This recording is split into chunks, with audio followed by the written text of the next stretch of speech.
If you're a newbie photographer and you're listening to this, take a chance on yourself and invest in yourself. Nobody is going to do that for you. Starting something when you don't have it all figured out, I think is very brave, but I think it's also what makes people successful. People will have dreams, but they never act on the dreams. And then before you know it, they're talking about the same goals they had 6 months ago or 6 years ago. Hello and welcome to the Accidental CEO podcast. Today I have a very special guest with me who is very near and dear to my heart. Somebody I work with very closely. And Rich Coleman is here today. So tell them who you are and what you do, all the amazing things you do, and we'll go from there. Well, I'm here primarily because we used to date. I was not as loved before Nando. So that's the official story. What we tell people is we actually met, what a thought. We met through a company that we both work for called the Photo Mentorship, where we help equip photographers to learn photography and learn business. And I think because of our personality, we just kind of clicked and mesh. Like I would say that. Yep. Hopefully you would agree. Agree. But yeah, you were like what I would call an old friend or a fast friend. I've always enjoyed your no BS approach to life in photography and business. And every time Nada Salvatore does something, that's how I would do it. And not that you would ever need my seal of approval, but that makes my life simple. So if Nada says it, I agree with it. So. I appreciate you. Well, tell them what you do, though. All the great things that you do and where you I complain a lot. I get in my own head a lot and I get scared a lot. No, all that's true. It'd be funny if we'd scheduled this for tomorrow because I could have came post therapy, and that would have been very fun for you, I think. Photography has been something that I have always loved. I knew growing up that I didn't want to hate my job. That's something I saw my dad struggle with, and I saw basically every adult that I can think of. What as a kid was like, I hate my job. And that was always very confusing to me because you give your job the best years of your life and then you retire and you're too old to do anything. So I knew early on that I didn't want to do that. And kind of as a former musician, I thought I wanted to play music, but I sucked at it. I found this way to still scratch that creative itch of music and creativity in photography.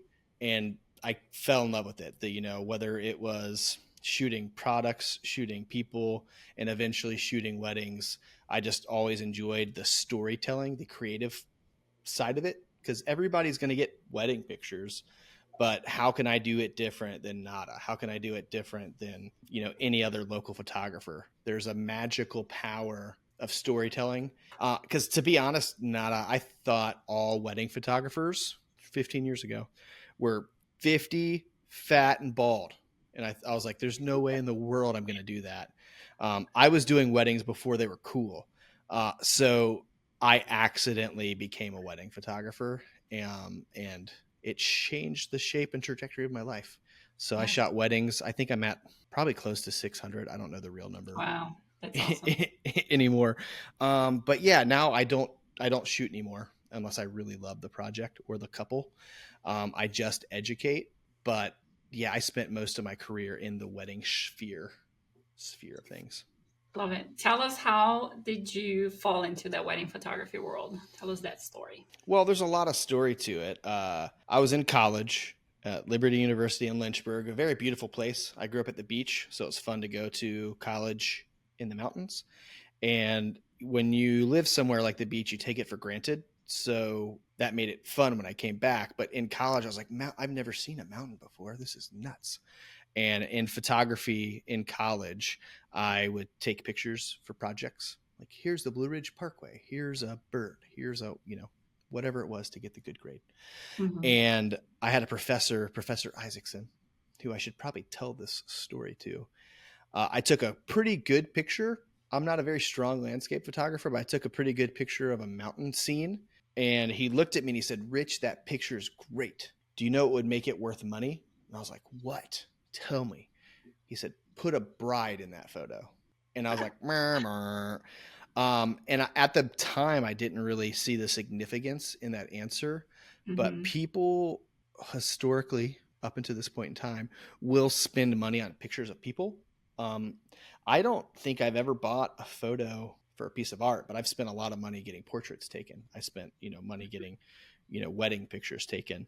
So I got married really young. And as I was trying to figure out life, I just started taking pictures, and I shot weddings completely unskilled, unready, with a false confidence and vibrato that was just not real. And I was immediately blown away at 20 years old. You're going to give me $1,000? Yeah. Like, my camera only costs $600. You're going to pay me $1,000 to come take pictures for 4 hours? Like, that's sick. And I immediately got curious of like, is this viable? Because when I became a photographer, funny story, life circumstances included. When I sat down with my father-in-law before he was my father-in-law and asked to marry his daughter, he's like, yes. And then his wife came up, my mother-in-law, and she came up to me and was like, how are you going to take care of my daughter? I was like, ma'am, I'm going to be a photographer. And she looked at me dead faced and said, but what are you going to do for money? And as a cocky 20-year-old guy that battles with insecurity and imposter syndrome, I was like, I'm going to show her that I can do this, that I can make money. I'm already blown away. I think the first time I realized it was viable was I got married at 21, and I wanted to go like on a 2-week honeymoon. And I remember just booking weddings like crazy. Like, looking back on it, I was really cheap. But as a 21-year-old kid who's never had money, who grew up poor, I was blown away. Like, the people, I'm like, I have $7,000 in the bank account. Like, Yeah. that's unbelievable. Like, I don't even know what does that mean? I used to bust my arse, working. I worked full time in college making t-shirts and doing graphic design. And I was making like, I don't even know, $9.25 an hour. And here I am doing something that's equally as rewarding and making crazy money for a kid. And I was able to springboard that into my wedding photography career. I dropped out of college when I was a senior. I achieved senior status and then quit. So close. Yeah, I've had a lot of talks like of whether that's like I'm insecure about that or what, but I talked to some professors that I really trusted and really respected, which is important to me. Trust equals respect. And they told me like, that's crazy money. Like, you're going to make more money than me. Go do it. So like 3 out of the 4 professors I talked to were like, yeah, don't come to, don't finish. You're dumb. Like, if you can do this and hold on to it, do it. So I've always been a dreamer, and it's really freeing to like find something that I can like go for. Being a dreamer is great, but I feel like a lot of dreamers are stuck. Like, they have the dreams, but they don't have the footsteps to follow. Yeah. And this was a way for me to be like, well, you want to be a musician, but that's impossible and really hard to do. This kind of seems easy. And I don't mean to make our profession seem simple, but I was amazed at like the cheap threshold for entry. Buy a camera, spend $1,000.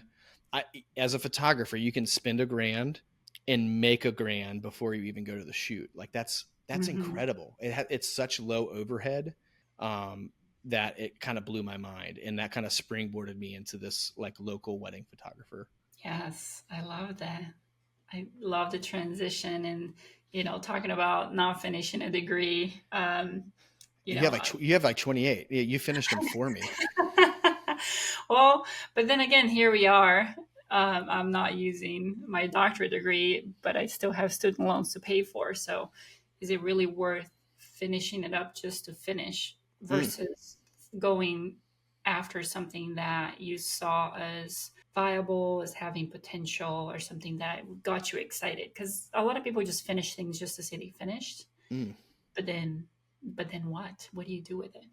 And I did, especially if you weren't planning on. I stayed in that profession for 10 years, so I definitely used, I finished because that's what I wanted to do, and I did it. But I feel like at that point where you found yourself, it would be finished just to finish, just to say you did it. Yeah, finding yourself's interesting. I would say falling and trying to build the plane as before, like trying to fall gently. Like, that's what I would call my whole 20s that. And like, to be clear, like, you're a super freak. If people listening don't know this, I often say, because me and you are similar, I think, personality wise. And I'm like, man, I wish I had started photography later, because I just squandered it. Like, I just did it and hustled. it was really cool to be a photographer. My wife didn't work for like 10 years and we had kids. Like that's really cool as an adult to like have Yeah. that freedom. But like I didn't know what I was doing and it was very painful. I will say I learned from my mistakes pretty good compared to some people. But I feel like the thing that I did that other people don't is I took a chance on myself. Yeah. And I feel like that's, people will have dreams, but they never act on the dreams.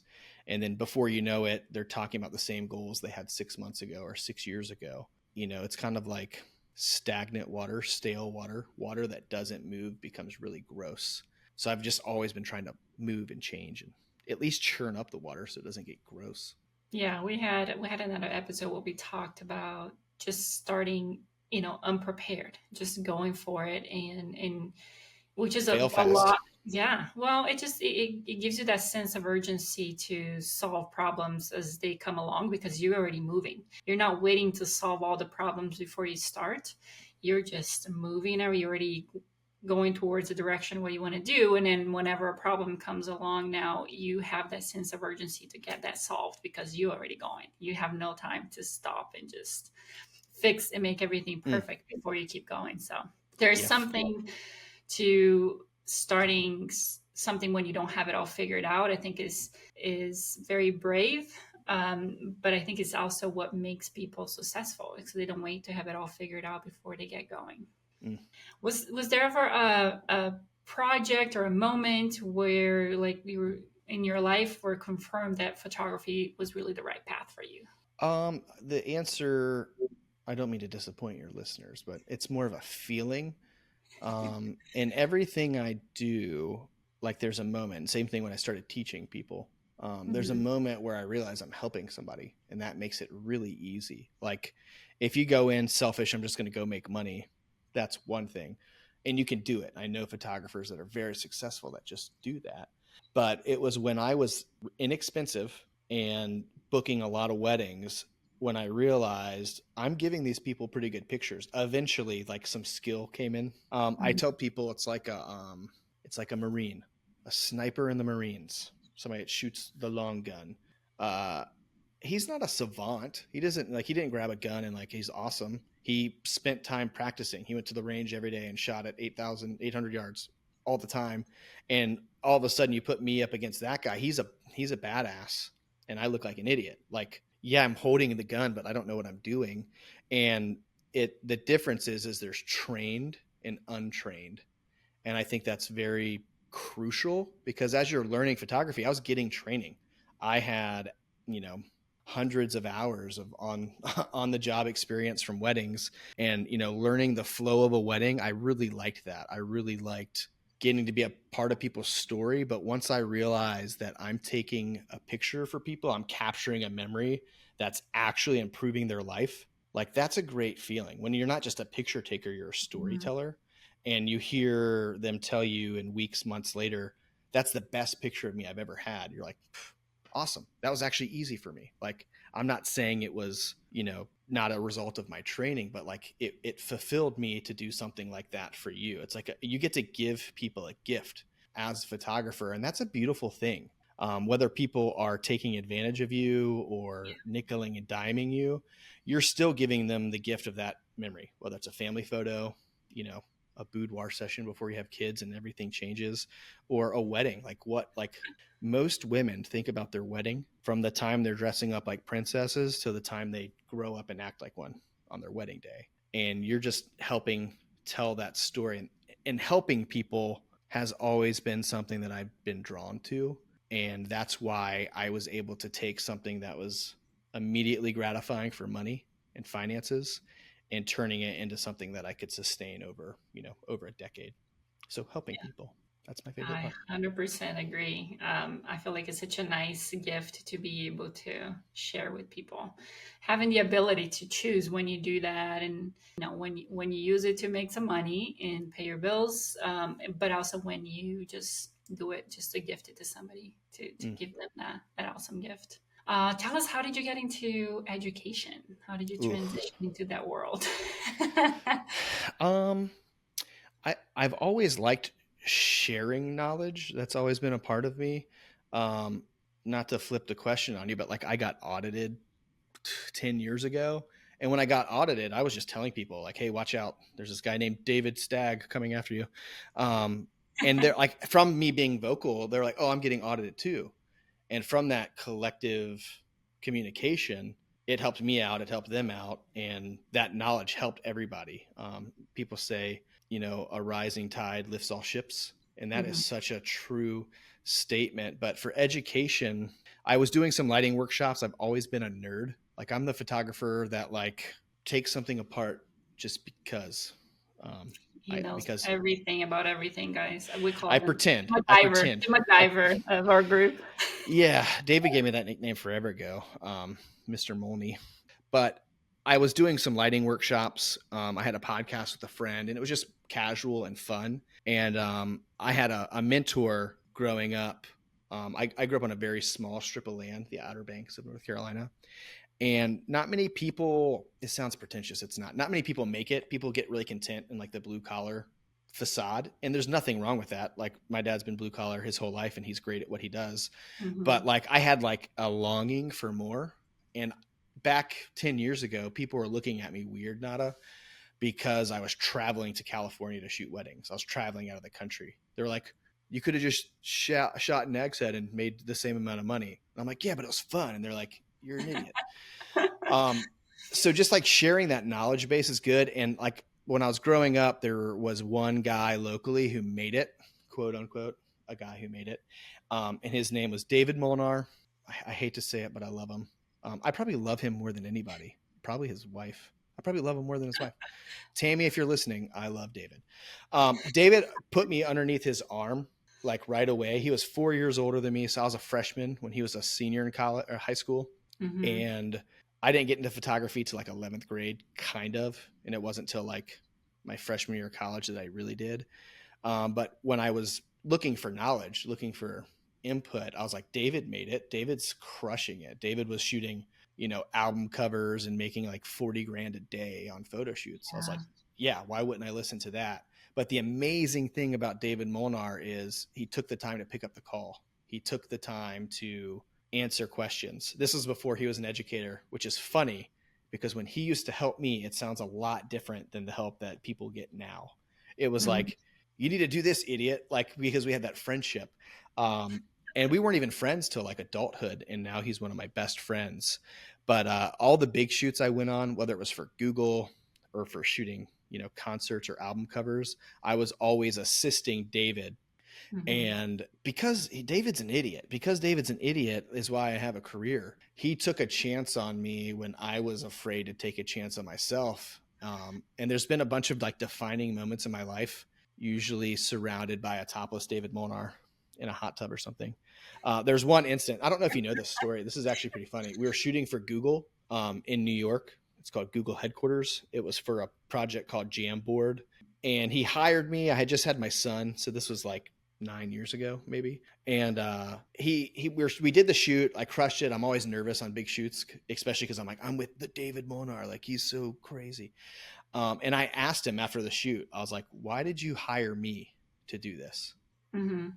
And he's like, when I look at you, I see more. I'm like, holy crap, what a scary answer. Like, am I failing Yeah. you?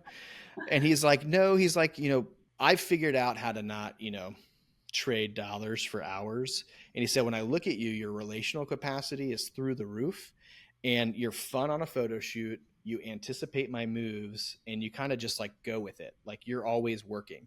And he's Mhm. like, there's no better mixture than that. And he's like, I think you need to be a part of, what I'm doing. And we talked about it probably for like 5 years. Every time he'd come into town, we'd smoke cigars. And he's like, yeah, I should hire you. And I'm like, come on, man. Like, come, Yeah. let's do it. And when I did it, it was actually a source of contention because when I took the job with David, it was actually a pay cut. I made less money, but the hustle really changed. Um, and David started this company called the Photo Mentorship, and he taught photographers how to use their camera, whether it was a Canon, Sony, or Nikon, which is Mhm. pretty different. Like, I have a lot more knowledge now in the fold, in the fray. And I just loved that, like, David was helping people. The moment that I realized I can just wake up and help somebody, because you know what the worst feeling is, I think, Nada? I think the worst feeling is feeling stupid or incompetent. or looking stupid or looking incompetent. And there's so many people out there that like they want to escape their crappy boss or crappy job. They want to do something more. They want some extra income. And because of like a piece of tech, like a Sony camera with the worst menu in the world, um, it's really difficult. And David busted through that sphere, and it was really fun. I'll say it's been a crazy ride, Wild West. I almost quit like every 3 days, but like we have 50 online courses on all types of photography, like whether you want to learn weddings, real estate. Like we just have a bunch of badass teachers like Nada. So if you have a wedding question, like I prefer you ask Nada because Nada's more of a badass than I am. If you have a sports question, ask Joel. So it's like this place of like collective learning and just helping people in real time. And, that's the shift in the draw. So my actual mentor started a company where he mentors photographers, and he hired me part-time, and I fell in love with it. And now I help run the company, which is hysterical to me because I should not be running a big company. But it's the funnest thing I've ever done. I think is the great thing about it is because so you have that relationship, which is amazing, but also you think very differently. And I think he would be not smart just to use a nice word. If we were off air, if we were off air, I could say so many stories. But yes, I agree. He would not be smart to bring along just people that think exactly like him and would agree to everything that he says. And we talked about that when we have David on the podcast. Is like I think part of why it's so successful is because he's surrounded by people that would challenge his ideas, that will tell him that they are not good enough or they're not the right idea for this time. Fight for the best idea. Or that's challenge what he's saying. And I think that's a huge thing whenever you're building a team for whatever company, even for if you're just building a team in your photography business. It's important to surround yourself with people that will respect you, but it will also challenge you and make sure that you are heading in the right direction. Because as the person that comes up with the ideas and the direction, we can get lost. There's a lot of things going on. As the visionary, it's sometimes hard to like keep focus on where things are going and how to get there. So it's great to have people like you on the team that will help bring things down to like a realistic the worst thing you could do, like the worst thing for my business when I was doing wedding is having somebody else do what I did. It would just be like all the stuff I'm bad at would get like exponentially worse. I actually need somebody who's good at all the stuff I suck at. So it's like it's a yin yang. Like it needs to be like the perfect opposite to make it work.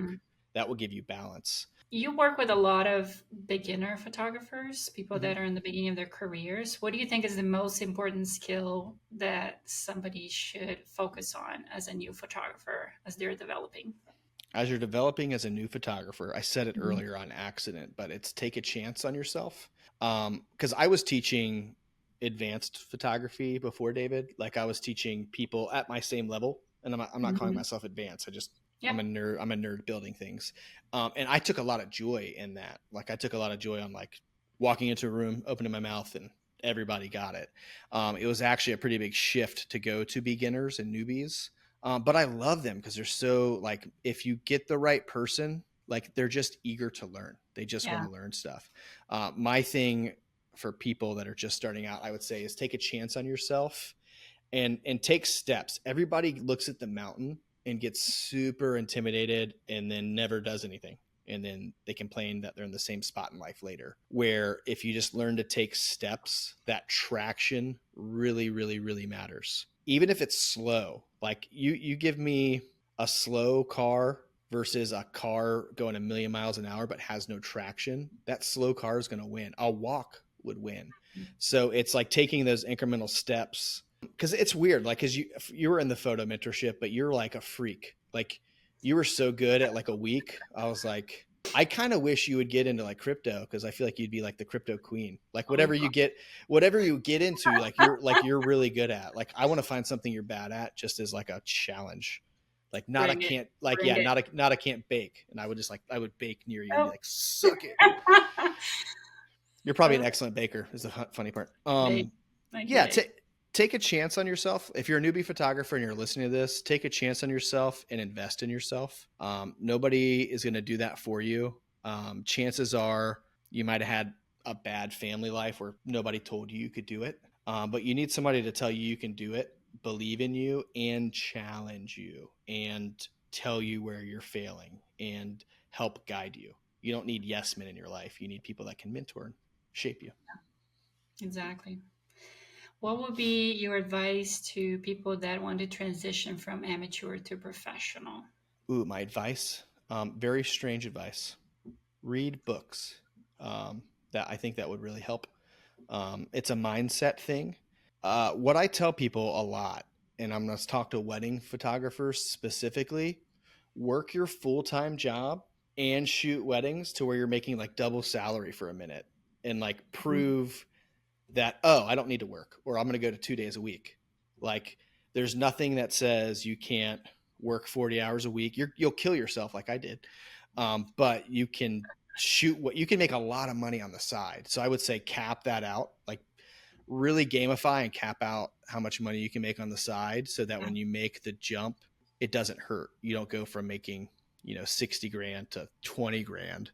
You Yeah. go from making, you're 60 plus 40. You go from making 100 grand to 60 grand, which is still bad, but you'll get it. I think there's a growth point. I feel like a lot of people have a hard time making 20 grand, but it's really easy to go from like 20 to 40. Hmm. I And then agree. people get stopped at 40. And then if you can get to 60, it's really easy to go from like 60 to over 100. So Yeah. like, I know that sounds crazy, but I've helped so many photographers. Like Yeah. that's just the truth. You're probably hitting a ceiling of some sort. So if you want to go full time, I would say do your research, network like crazy. Like Yeah. just hang out with other photographers, hang out with other vendors, and you like, man, I'm going to sound so much like David here. I apologize.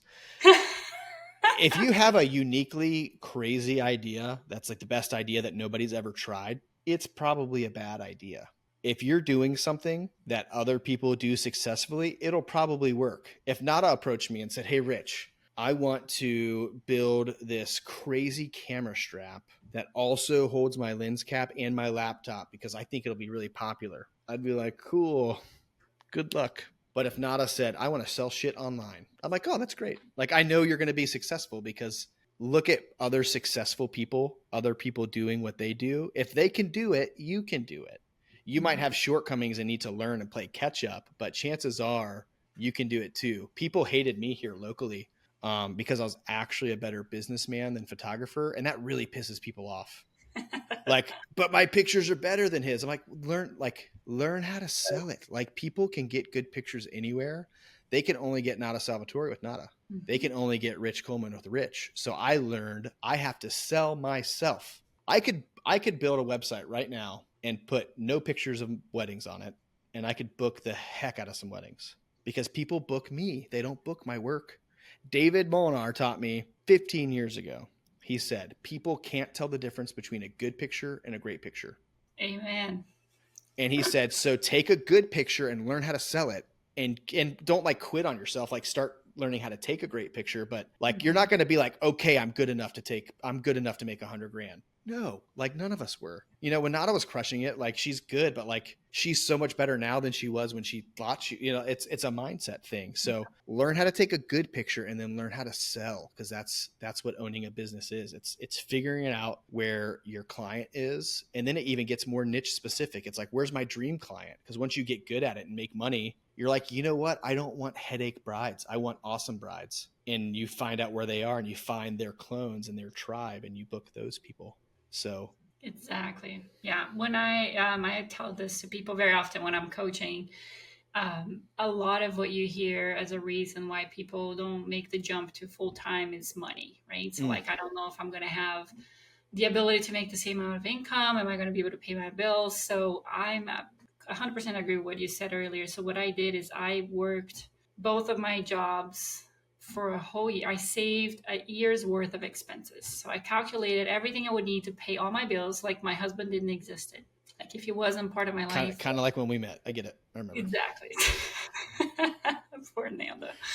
So if I needed to pay my rent and daycare and food, everything. So I calculated how much money would I need to pay expenses for a whole year.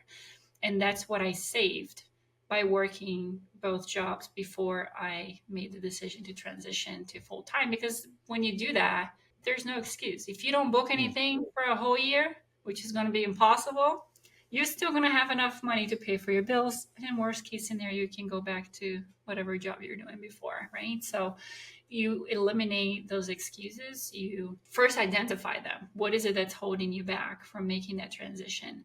Name them, write them down, and then figure out how you're going to address it. And once you do that, then what is the reason? Mm. The fear is gone. Like, you have to really identify the fear first and create a plan to solve that problem. And then there's no reason for you not to take the leap. Do you know Kirkland's law? I'm gonna butcher this, but it says something like naming a problem means it's half solved. Knowing what the problem is means your equation's half solved. And that's so true. Yeah.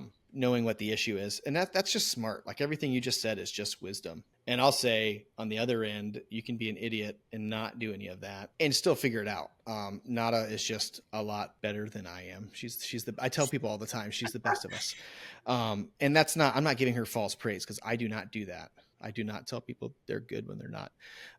But Nada is just I call her a killer. Like, I don't know if you know that. Like, when we were talking about like our types of students, there's some people that come in and they explore. There's some people that just like the freedom to do whatever. There's some people that just come in for the social aspect. And then every now and then there's a killer, and that's Nada. Nada's a killer. She comes in and like, she's the assassin that figures it out. So I appreciate, like, you motivate me, if that makes sense. Like, oh, you're so sweet. I'm like, oh man, like, I want to be that cool.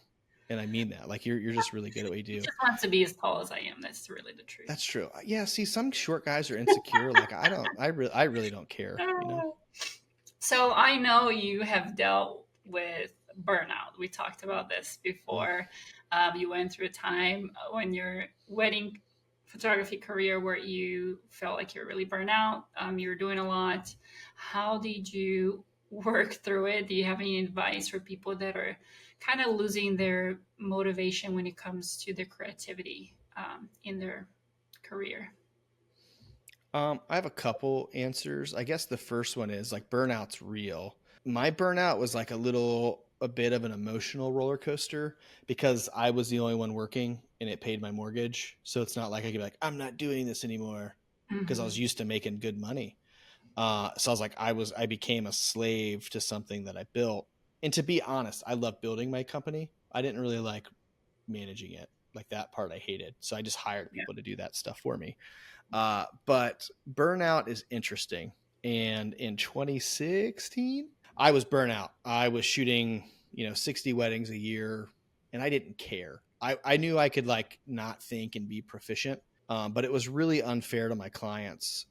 So I needed to fall in love with photography. So I took one of my old college roommates, Jeremiah, and one of my best friends, Ryan, and we went to Iceland. It was a bucket list spot. And we went to Iceland with, like, just cameras and clothes. And we lived in a camper van and squatted everywhere we went. And it kind of reinvigorated me in love with photography, because I hated it. Like, I was so jaded. It'd be like, oh, I have a wedding. I have to leave in an hour and a half for a wedding. I don't know the bride's name. I don't know the groom's name. Thank God for Honeybook, so I can know what pictures they want. But I didn't care at all. And the moment that sunk in was funny. I'm in Kitty Hawk, North Carolina. I walk up to Bill Molnar's house and I knock on the door, and Zach and Jody Gray answer the door. And they're like, hey, what's up? They were kind of like my heroes at the time back then. And David wanted to borrow a camera. And he's like, oh, do you want to come eat? And I was like, no, I have to go to Kerala. I have to go to effing Kerala to shoot a wedding. It sucks. It's so hot. I hate it. And I was just really negative, not even knowing, like, to myself how much I hated it.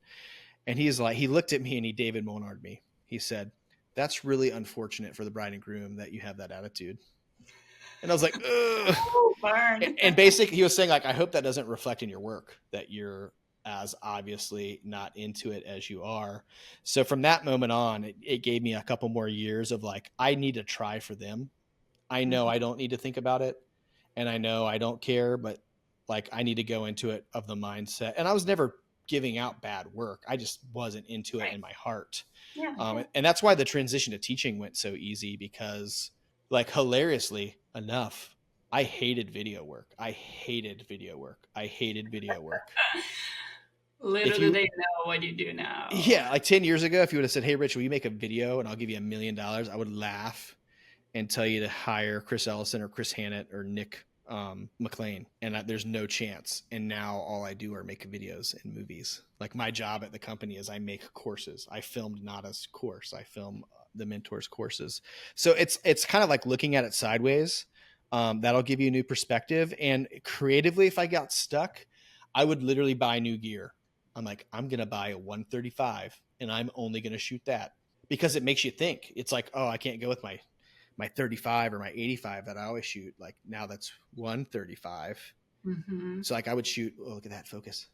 I would shoot with like a 16 to 35 and a 135 all day. And I had other photographers. We were always two teams. I had multiple photographers, but like, and they were normal. Like I didn't make them shoot weird stuff. I remember when I first started working at the photo mentorship, a student told me I couldn't shoot a wedding with a 50. So I did it. I only shot the wedding with the 50, one camera. I shot with one camera all day. Yeah. And I was like, no, you just like have to push yourself, zoom with your feet, things like that. So I think there's a couple things. One is you need to like get the right mindset for burnout and get like, my pastor once told me you can rest or you can reload, and both are important. But what he was telling me was like, if you're in a gunfight, resting's great, but if you're like sitting there and you're reloading, that's going to be better for you later. So you have to find a way to recharge. And it's one of those things where like we were talking man to man, and it's like, man, I'm not shooting a wedding right now, but like I really don't want to be at my daughter's soccer game. Like I love my daughter, but I'm not getting recharged from that. Mm-hmm. And that was like a vulnerable man talk. So number one, find somebody you can be vulnerable and real with, because the BS liar poser in you is actually hurting you, and it's hurting all of your relationships, and it's hurting everything. So find somebody you can be real with, and that's somebody that'll sharpen you. But yeah, you can rest or you can reload. And he taught me painfully over the last couple of years what that meant. So I find ways now I can reload so that I can go back out and give more of myself away to my family, give more of myself away to other photographers, to give more of myself away to my clients. So I think if you are only pouring out and don't have a way to pour in or somebody to pour in, you just have nothing to give. Mm-hmm. I think it comes back to identifying the actual problem, because there's different kinds of things that can be causing the burnout. I remember when at some point in my life when I was playing volleyball professionally, and I got to a point where I said, I don't want to play anymore. I hate volleyball. I hate volleyball. I will never play again. And then once I was, maybe a few months or a year um, farther down the road, and I was able to actually look back into the situation, I figured out what I actually hated and didn't want to deal with anymore was the people that I was playing with, and the situations that were happening in the team. And it had nothing to do with the sport itself. I still love playing volleyball, and I wanted to go back and do it again. It was actually the things that I was having to go through with the people that I was playing with. So it must be specific parts of that business that is weighing you down. Is it the actual going and shooting? Is it all the back work that you have to do in your business? Is it the going back and forth with emails? Is the planning? Because you might hate parts of that and love parts of that, but you can't look at the whole thing and just throw the baby out with the bathwater, right? So Yeah. trying to really pinpoint what's causing that burnout to happen, and then reloading, going to try to figure it out. How can I change this? Is this something I have to delegate so I can take some stress off of me and fall in love with it again? Or is this a complete career shift? Is it really something I want to stop doing? Or can I just pivot into education? Is it something I'm going to, be excited about sharing people how to do certain things, even though I don't want to do them anymore? So I think, Well, you're a freak. Like that's your issue. Like I hated emails. Like if it wasn't for like software and apps, I would have quit being a photographer at like the 18-month mark. For before. real. Yeah, like like there was stuff I hated to do. Like I used to get so stressed out about taxes and stuff, and I was like, why am I my own CPA? That's stupid. Like I'm a photographer, not a bookkeeper. Like what is it worth Exactly. for me to spend money on? Like Like Honeybook's a great example. Like they could charge me triple. They could probably charge me $1,000 a month and it'd be worth it because of everything it's doing for me. Like Mm-hmm. it's like because of that stupid piece of software, I get to do what I love, which is like take pictures for people. And I think that's such an important part because I'm a synergist, like everything has to work. And like an analogy could be like a guitar player is cool, but like I think that's kind of a boring life. Like I think it's a boring concert to go to. But man, is it fun when that guitar player gets with a band and is having fun with people. And that's something I had to hunt for locally is like I need to find friend photographers that I could just go and like be like, man, did you talk to Stacy Q? That lady like ran me through the ringer and didn't book me. And they're like, I talked to Stacy Q too. She sucked.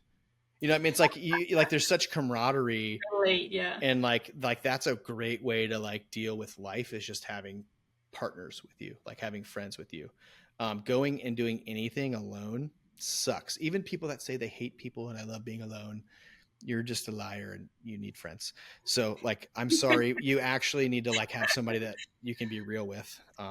We're built to be with others for sure. Yeah, and having that in your profession, whether like even if you're a mini photographer, mini shoot photographer, um, like there's people that do that. Like you guys need to get together and rub elbows and just synergize, get that static electricity going because that'll keep you going.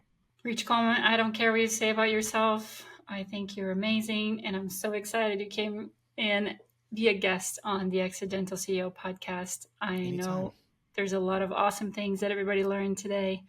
Tell them where to find you so they can learn all the good things and see all your funny videos that you post.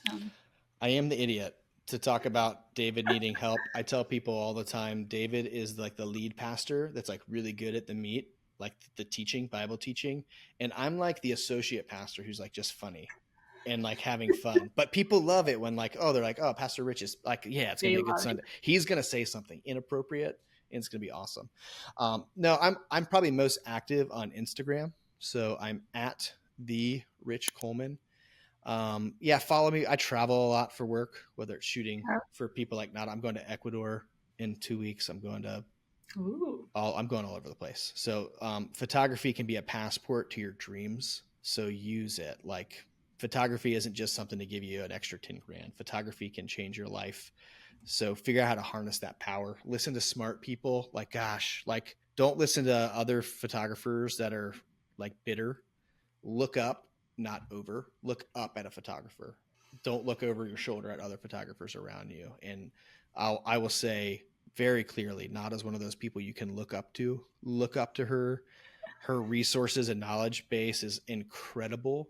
So I just want to thank you for letting me be on your show because I love being live with you. Um, This has been the favorite part of my day. awesome. Well, thank you. Thank you, guys. And we hope to see you in the next Accidental CEO podcast episode. Bye.